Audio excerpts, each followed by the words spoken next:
ఇది only business ఉన్నోళ్ళు చూడండి, ఎందుకంటే ఎంప్లాయీస్ కి సంబంధించిన విషయం మాట్లాడబోతున్నా. సో ప్రతి బిజినెస్ లా బిజినెస్ మోడల్ ఎంత ఇంపార్టెంటో అలా పనిచేసే ఎంప్లాయీస్ కూడా అంత ఇంపార్టెంట్. ఇవాళటి రోజున 90% ఆఫ్ ఇండియన్ బిజినెసెస్ అన్ని కూడా అన్ఆర్గనైజ్డ్ గా నడుస్తున్నాయి. అంటే ఈ మనిషి ఉంటే పని జరుగుతుంది, ఈ మనిషికి మాత్రమే ఇవన్నీ తెలుసు అని చెప్పి ఒక లేబర్ ని పట్టుకొని మన దందాల సగం కంటే ఎక్కువ బర్డెన్ ఆయన భుజాల మీద ఎత్తుంది. సో ఇక్కడ మనకు ఆ మనిషి బిజినెస్ నుంచి వెళ్ళిపోతే మన బిజినెస్ సేల్స్ పడిపోయే అవకాశం ఉంటుంది, లేకపోతే బిజినెస్ లాస్ లో పోయే అవకాశం ఉంటుంది. ఈ మనిషి పోవడానికి 2 రీజన్స్ ఉంటాయి.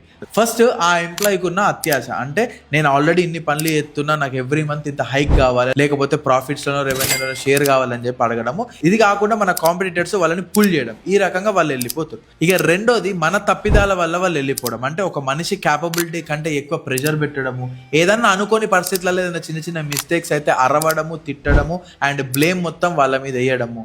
ఇవన్నీ కాదు, ఎంత మంచిగా చేసినా ఏం చేసినా కూడా ఎంప్లాయీస్ వెళ్ళిపోతుండ్రు అంటే ఇక్కడ మీకున్న ఒకే ఒక సొల్యూషన్ ఎస్ఓపిస్, కేపీఐస్ క్రియేట్ చేసుడు. ఎస్ఓపిస్ అంటే స్టాండర్డ్ ఆపరేటింగ్ ప్రొసీజర్స్, కేపీఐస్ అంటే కీ పర్ఫార్మెన్స్ ఇండెక్స్.